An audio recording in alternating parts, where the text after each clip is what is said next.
Macabros relatos de paramédicos.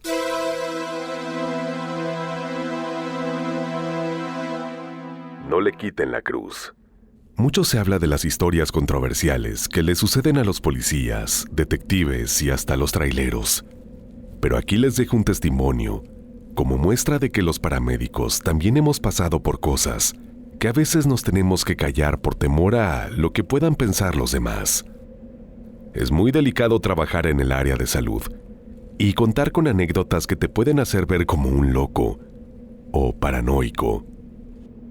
Es por eso que en esta ocasión cuento esta historia de forma anónima, porque si antes creía que existía el mal, ahora tengo esa certeza. Ocurrió una noche que aparentaba ser tranquila. Estaba con mis compañeros tomándonos un café y conversando sobre el hombre que fuimos a auxiliar por la tarde. Por lo que pudimos intuir, se trataba de una disputa entre pareja. La mujer optó por la violencia y, haciendo uso de un objeto punzocortante, le provocó múltiples heridas a su marido.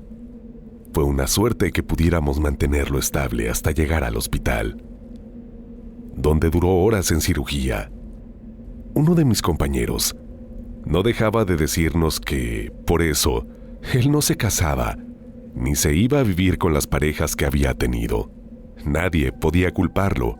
Y para cuidar nuestra salud mental, con esos casos, mejor bromeábamos sobre ellos. En medio de risas y la charla, nos avisaron de una emergencia. Al parecer un hombre se hallaba herido y en muy mal estado, en una calle, y con las pocas fuerzas que le quedaban. Logró llamar a emergencias para solicitar asistencia médica inmediata. Dejamos el buen ambiente de lado y nos pusimos a trabajar. De camino, ya teníamos todo preparado. Mis años de experiencia me daban una seguridad admirable, y por eso, ya no dejaba lugar para los nervios. 5 minutos antes de llegar a aquella calle, recibí un mensaje inquietante de un número desconocido que decía: no le quiten la cruz. No sé por qué, pero me quedé helado al leerlo. Ni siquiera lo comprendía y sentí un escalofrío de terror inundando todo mi cuerpo. Les mostré el texto a mis compañeros y todos pusieron caras de confundidos. Pero el único aterrado era yo. Por dentro, tenía la sospecha de que esa advertencia era sobre el hombre al que íbamos a auxiliar. Pero para comprender a qué se refería, primero debíamos llegar. Mis compañeros notaron que estaba nervioso y no era común que me sintiera así. La razón era aquel mensaje y me inquietaba que la sensación fuese involuntaria. En mi mente, no encontraba una respuesta a mi comportamiento misterioso, y aquí es donde confieso que no quería llegar. Por primera vez desde que comencé a trabajar como paramédico, yo no quise asistir a quien lo necesitaba. Consideré seriamente en dejarle todo el trabajo a alguno de mis compañeros. Fácilmente hubieran aceptado, pero no quise parecer un cobarde. Finalmente llegamos a la calle, y después de unos segundos buscando al hombre, lo encontramos en la acera, cerca de la entrada de un callejón, tirado en el piso. Me sorprendió que nadie se acercara para siquiera ver por qué estaba así. Me costaba creer que en todo el tiempo que demoramos en llegar, no pasó ni una sola persona.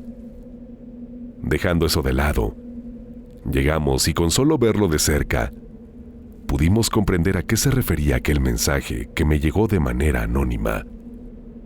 El hombre desmayado en el piso estaba sobre un charco de sangre debido a una herida en su pecho. Mis ojos vieron una cruz grande y gruesa, clavada en dicha zona. Mis compañeros y yo nos miramos las caras. Era la primera vez que nos hallábamos con un caso como ese, y la advertencia del mensaje nos taladraba la cabeza. Fui yo quien me armé de valor y me arrodillé ante el hombre para analizar esa cruz. Por mera curiosidad, la toqué con mi dedo Y ahí fue donde experimenté el evento que me marcó para siempre. Se trataba de lamentos y gritos que no sabía de dónde provenían. Muchas voces al mismo tiempo suplicando por sus almas e implorándole perdón a Dios. Otros rogaban a quién sabe quién o qué, que se detuvieran, y unos pocos se reían y les recordaban que estarían ahí para siempre. Cuando aparté mi dedo, retrocedí de golpe y caí de espaldas. Tenía lágrimas que caían por mis mejillas y el cuerpo tembloroso. De inmediato les dije a mis compañeros que no se atrevieran a quitarle esa cruz y que lo mejor era que lo lleváramos así al hospital. Me hicieron caso y sin hacer contacto con ese objeto, lo subieron a la ambulancia para luego ayudarme a mí. Me hallaba ido y muy aturdido, pero me recuperaría pronto. Cuando estábamos de camino al centro de salud, me preguntaron que qué fue lo que sucedió, y no tuve palabras para explicarles que por un breve periodo mi mente se fue a otro lado por solo haber tocado la cruz. Me limité a decirles que les contaba después, y nos enfocamos en mantener estable al hombre para que luego fuese problema de las enfermeras y doctores. Yo intentaba tranquilizarme, ya que la cabeza me daba muchas vueltas y sentía que en cualquier momento podía caer desmayado. Me inquietaba no saber qué era esa cruz, ni quién se la clavó en el pecho. Me acerqué para verla más de cerca y noté que tenía símbolos no religiosos en ella. Aparentaba ser de metal, quizás de plata. El autor de eso debió de ser una persona muy cruel, porque la incrustó casi hasta la mitad. Y mientras me hallaba concentrado en el objeto, aquel hombre despertó de golpe, abriendo los ojos como campanas y con la respiración acelerada. Mis amigos y yo lo habíamos amarrado a la camilla por seguridad, pero su fuerza era tremenda. Cuando se dio por vencido, nos miró a las caras uno por uno, para luego enfocarse en mí. Creo que mi mirada aterrada le hizo darse cuenta de que quien tocó la cruz fui yo. Intuyo esto porque al verme, me dijo que por favor se la quitara, que ya había visto lo que ese objeto hacía y que para él era una tortura. Mis compañeros me miraron y uno de ellos me dijo con señas que lo iba a sedar, por lo que debía mantenerlo ocupado hablando conmigo. Intenté tranquilizar al hombre y le dije que se calmara, que pronto íbamos a llegar al hospital y ahí todo se solucionaría. De repente comenzó a llorar y me imploró que o le quitara la cruz o le quitara la vida. Fue algo impactante. Esa persona contemplaba la muerte como una salida a su sufrimiento. Me atrevo a decir que su dolor no era físico. Se movía como si no tuviera nada clavado en su pecho. Después de sedarlo, todos nos quedamos peor. Pero estando de acuerdo en que lo mejor era que de eso se ocuparan los doctores. Nosotros cumpliríamos con llevarlo vivo a las instalaciones del hospital.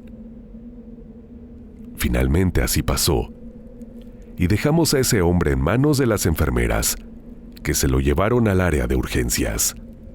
Jamás pude comprender lo que sucedió, pero por la mañana nos enteramos de que el doctor que atendió al hombre falleció junto con él. Ambos casi al mismo tiempo en que le retiró la cruz. Nadie supo a dónde fue a parar el objeto, pero todo el caso fue inquietante. Creo que le atribuyeron todo a algo más científico y ni siquiera pensaron en la posibilidad de que el objeto estaba maldito. A pesar de todo, esa es la versión que elijo creer. No llegamos a tiempo. Escribo estas palabras con un nudo en el corazón.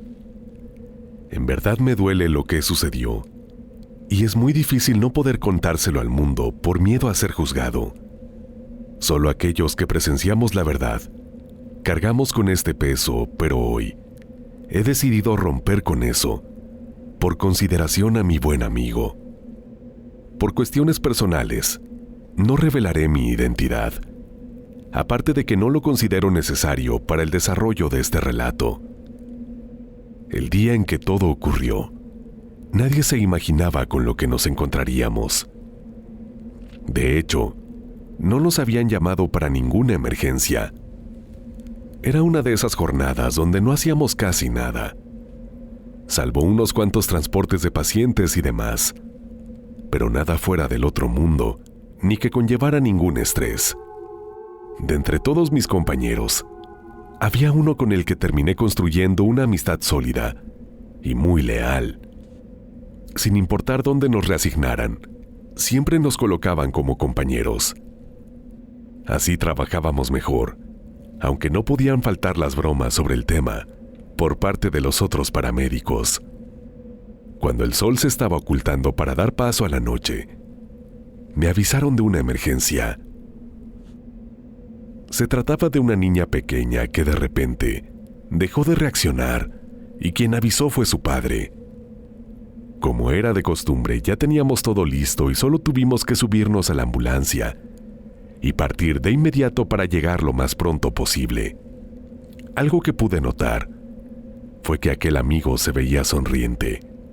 Algo lo tenía feliz.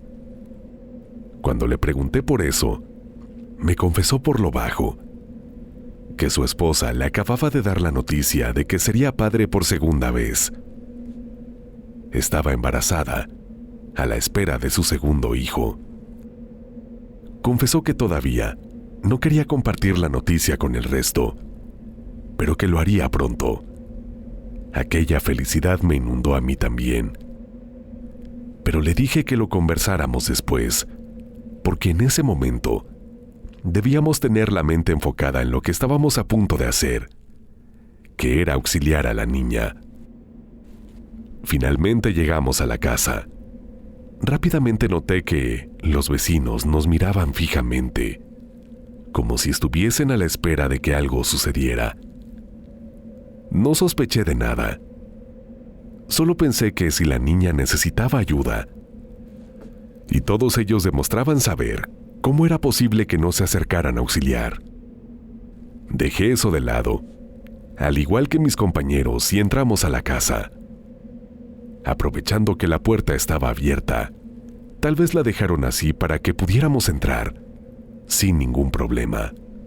Toda la casa estaba a oscuras, a excepción de las luces del segundo piso que apenas iluminaban las escaleras. Las lámparas de afuera eran las que nos permitían ver. Sin vacilar grité si había alguien, pero no recibimos respuesta. En la sala, pudimos apreciar a la niña tirada en el piso como si fuese una estatua. Corrimos hacia ella, y lo primero que hicimos fue confirmar si aún estaba con vida. Su pulso era débil. Teníamos que llevarla de inmediato a la ambulancia para mantenerla estable y que pudieran intervenirla en el hospital. Cuando la pusimos en la camilla, nos sorprendió su padre, quien con un objeto punzocortante le provocó una herida a aquel amigo leal en el brazo. Ni siquiera fue profunda. Cuando nos apartamos nos dijo con un tono de voz severo y babeando que si la niña moría, entonces aquel al que cortó lo pagaría muy caro. El hombre parecía un loco. Todo el cuerpo le temblaba y se notaba que si lo provocábamos, nos haría daño con lo que apretaba en su mano. Todo lo que hicimos fue asentir con la cabeza y luego salir de la casa con la niña en la camilla. La subimos a la ambulancia y emprendimos el camino hacia la clínica. Mis compañeros la trataban, mientras yo le curaba la cortada a mi amigo, dándole ánimos, diciéndole que no le prestara atención a lo que dijo ese loco. Al rato, avisamos a la policía para que llegara al lugar e interrogara al hombre que no nos dijo qué fue lo que le sucedió a la hija. Eso me ponía nervioso, porque no se le veía rastro de ninguna herida o golpe, pero el pulso se le debilitaba cada vez más. Cuando todos nos concentramos en ella, nos íbamos estrellando con la dura realidad de que tal vez no lo lograra. De hecho, nos preparamos para reanimarla en caso de que dejara de respirar o su corazón se detuviera. El estrés era demasiado. No quería perderla, y entonces apuraba al conductor para que se diera prisa. Ese fue uno de los pocos casos en donde perdí la paciencia. Pero por dentro creo que era por la posibilidad de que si ella moría, entonces algo le sucedería a aquel amigo. Ni siquiera sabía de dónde venía el miedo. Pronto la esperanza de salvarla se nos iba escapando de las manos, y cuando su corazón dejó de latir, intentamos reanimarla tantas veces como pudimos, pero fue en vano. La pequeña terminó la vida minutos antes de que pudiéramos llegar al hospital, pero ni así nos dimos por vencidos. Cuando llegamos avisamos a las enfermeras para que hicieran lo posible junto con los doctores para reanimarla. Todo intento fue en vano. Ya no se podía hacer nada por ella. Cuando nos apartamos le dije a aquel amigo que no se mortificara la cabeza por eso, y que esas cosas pasaban todo el tiempo.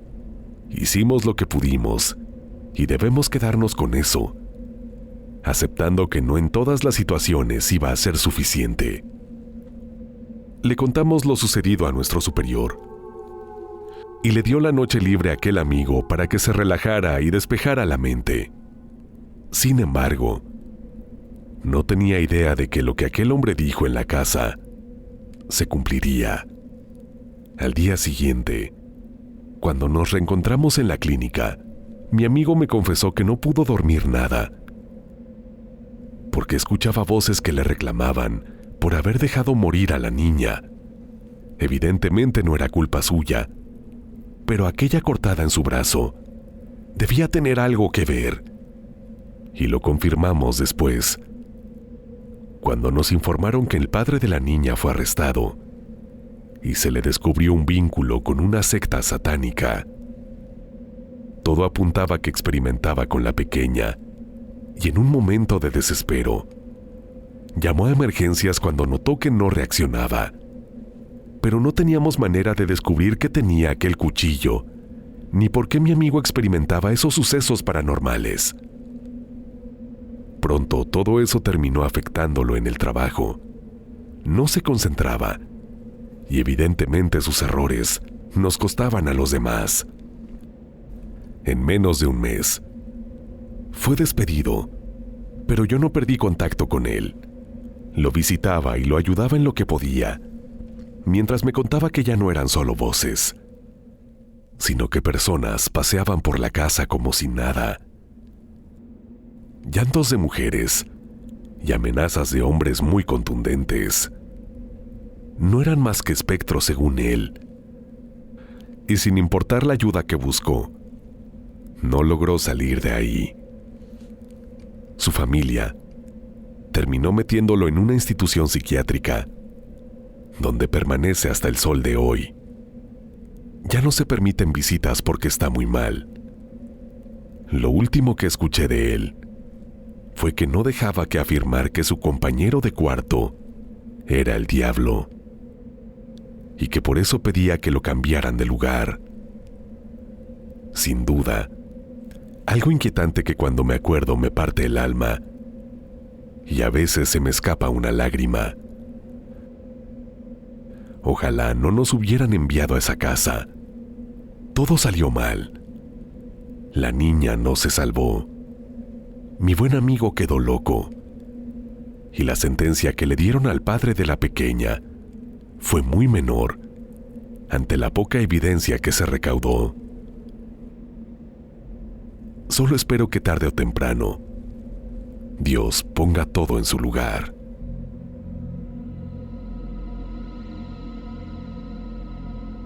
Querida comunidad extraordinaria, muchas gracias por acompañarme en una noche más de relatos. Espero que estén disfrutando de estos y que sobre todo, al momento de escucharme, se encuentren de lo mejor. Antes que nada, quisiera enviar un saludo y agradecimiento A todos los paramédicos que forman parte de esta comunidad, de corazón gracias por su noble e importante labor que realizan, y sobre todo gracias a quienes con sus relatos hicieron posible esta compilación. Querida comunidad, recuerden que, si este contenido es de su agrado, esperaría poder contar con su pulgar arriba, saludarlos en la caja de comentarios y por supuesto compartirlo con alguien que crean que puede llegarle a gustar también. De antemano, mil gracias. No lo olvides que a mí me encuentras como LocuTonyMX en Instagram, en donde además de representar un medio de contacto, me daría mucho gusto conocerte y que interactuemos por allá también. Querida comunidad, muchas gracias por el favor de su atención esta noche. Y los invito a escuchar un último relato que pone fin a esta compilación.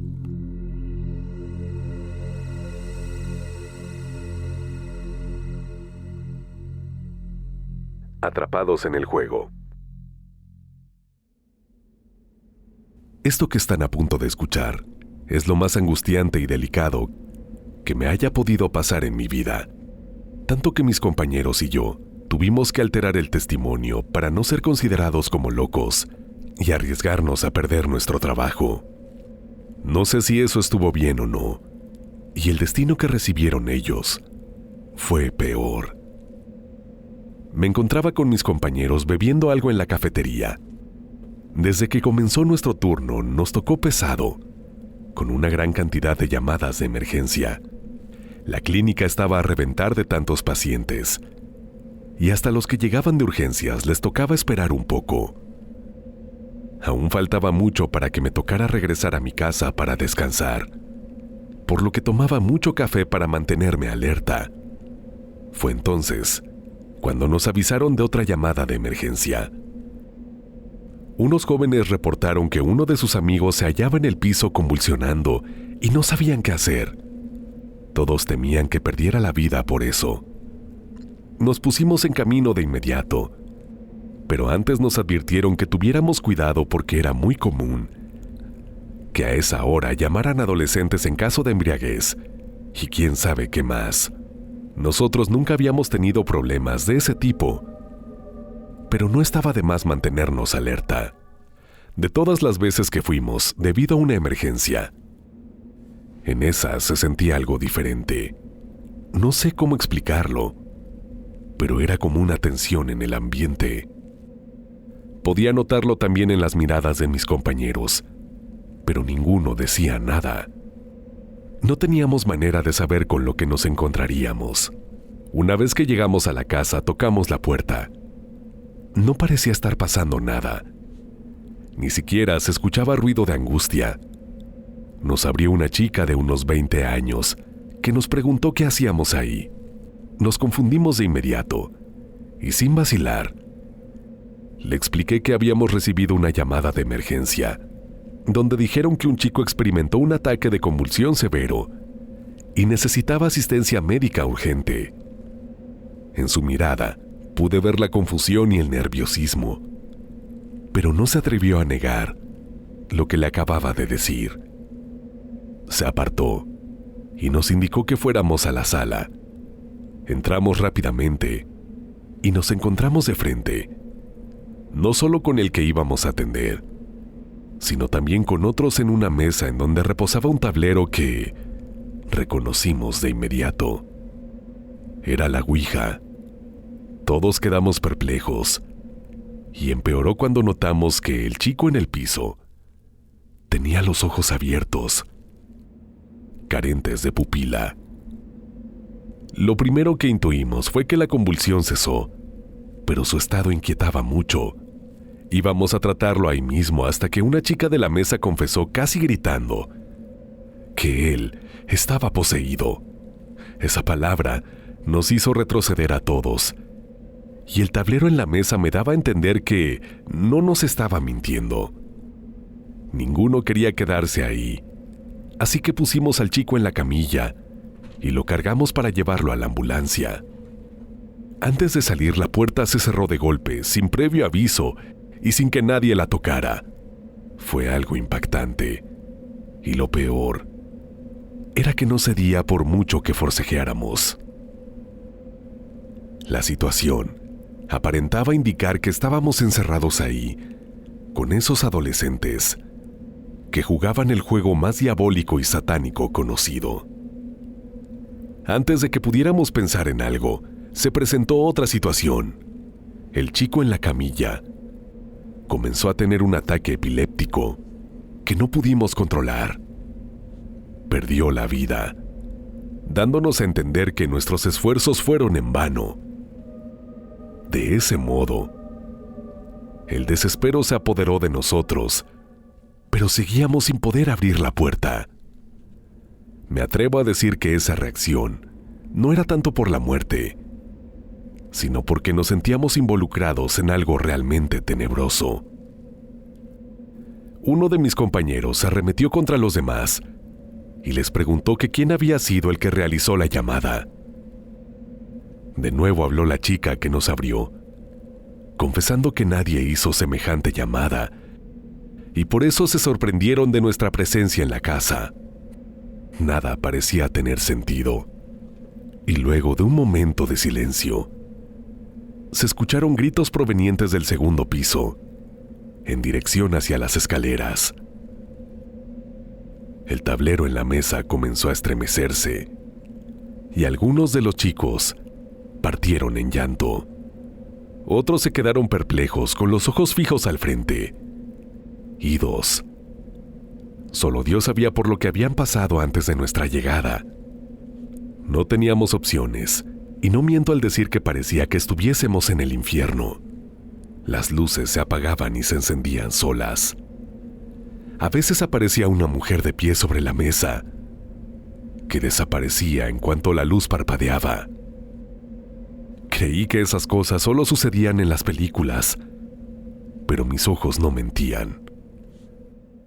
Poco a poco, mis compañeros y yo fuimos retrocediendo hasta que la única chica que parecía mantener la calma nos dijo que nos fuéramos, que decidiéramos dejarlos ahí, porque si no, nos quedaríamos atrapados cuando todo empeorara. Nos miramos las caras. Estaba claro que nuestra presencia ahí ya no era requerida. No éramos policías ni expertos en el tema de lo paranormal. Sin mencionar que al que fuimos a auxiliar perdió la vida, tomamos la decisión de irnos. Y entonces fue cuando la puerta de la calle finalmente se dio. Pero cuando salimos todos, se cerró de nuevo.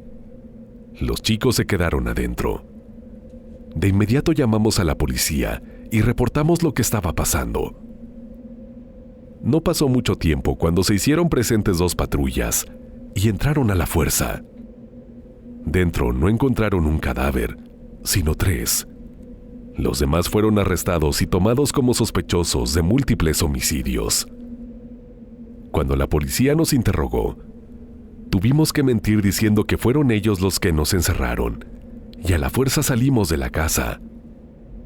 De ninguna manera íbamos a mencionar actividad paranormal en la vivienda. Nadie nos creería, y de paso significaba poner en riesgo nuestro trabajo. Al final salimos sin ningún problema de esa situación, pero los chicos fueron condenados a muchos años de cárcel. No tenían manera de probar que no habían sido ellos responsables de las tragedias. Otro dato inquietante fue que confesaron que uno de los fallecidos fue quien llamó a emergencias, solicitando una ambulancia, pero no tuvo sentido que los demás nos lo ocultaran. Tal vez lo hizo imprudentemente, y los demás querían encubrirlo para que nadie descubriera lo que estaban haciendo. O, lo más lógico, que lo confesó cuando nos fuimos. Pero entonces queda la intriga de por qué no lo reveló en cuanto lo preguntamos. Durante todo este tiempo me he cuestionado si hicimos lo correcto al mentir para salvarnos, ya que de todos modos nuestro testimonio no los iba a ayudar, sino todo lo contrario. Nos hubiéramos hundido con ellos. Trato de no pensar en eso las noches en las que viene a mi mente. Creo que con mis compañeros pasa igual, pero nadie habla de lo sucedido.